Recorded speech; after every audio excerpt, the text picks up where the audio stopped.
मन को सुकून देने वाली कहानी। जब तक हो सके आत्मनिर्भर रहो। कल दिल्ली से गोवा की उड़ान में एक बुजुर्ग मिले, साथ में उनकी पत्नी भी थी। बुजुर्ग की उम्र करीब 80 साल रही होगी। मैंने पूछा नहीं, लेकिन उनकी पत्नी भी 75 पार ही रही होंगी। उम्र के सहज प्रभाव को छोड़ दे तो दोनों करीब करीब फिट थे। बुजुर्ग की पत्नी ने कुछ खाने का सामान निकाला और बुजुर्ग की ओर किया। बुजुर्ग कांपते हाथों से धीरे धीरे खाने लगे। फिर फ्लाइट में जब भोजन सर्व होना शुरू हुआ तो उन लोगों ने राजमा चावल का ऑर्डर किया। दोनों बहुत आराम से राजमा चावल खाते रहे। मैंने पता नहीं क्यों पास्ता ऑर्डर कर दिया था। खैर, मेरे साथ अक्सर ऐसा होता है कि मैं जो ऑर्डर करता हूँ, मुझे लगता है कि सामने वाले ने मुझसे बेहतर ऑर्डर किया है। अब बारी थी कोल्ड ड्रिंक की। पीने में मैंने कोक का ऑर्डर किया था। अपने कैन के ढक्कन को मैंने खोला और धीरे धीरे पीने लगा। बुजुर्ग ने कोई जूस लिया था।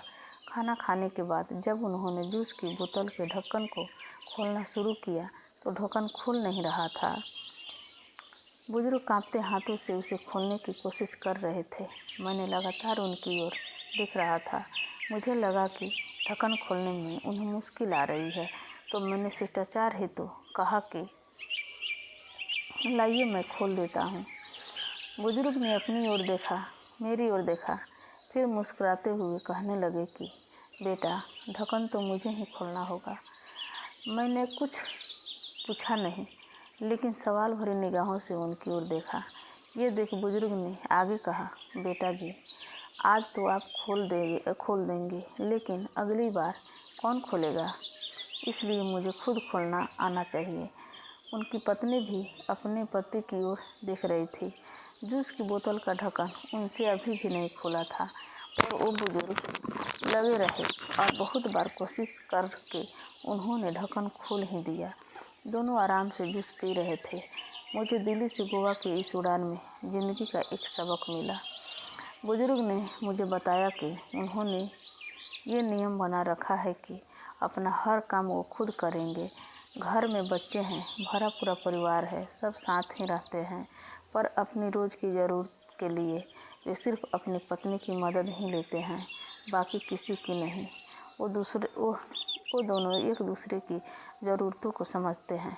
बुजुर्ग ने मुझसे कहा कि जितना संभव हो अपना काम खुद करना चाहिए। एक बार अगर आप काम करना छोड़ देंगे, दूसरों पर निर्भर हुआ तो समझो बेटा कि बिस्तर पर ही पड़ जाऊंगा। फिर मन हमेशा यही कहेगा कि ये काम इससे करा लूँ, वो काम उससे। फिर तो चलने के लिए भी दूसरों का सहारा लेना पड़ेगा।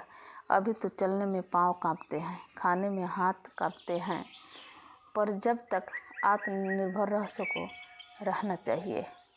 हम गोवा जा रहे हैं, 2 दिन वहीं रहेंगे। हम महीने में 1-2 बार ऐसे ही घूमने निकल जाते हैं।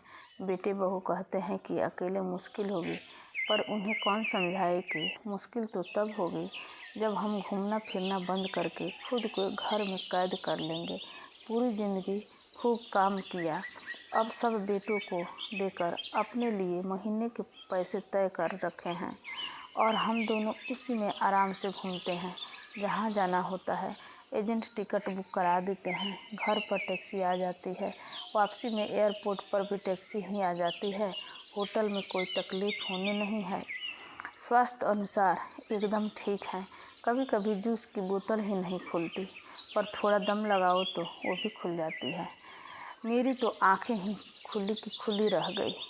मैंने तय किया था कि इस बार की उड़ान में लैपटॉप पर एक पूरी फिल्म देख लूँगा, पर यहाँ तो मैंने जीवन की फिल्म ही देख ली।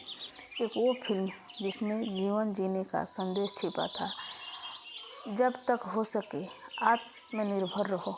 अपना काम जहाँ तक संभव हो स्वयं किया करो।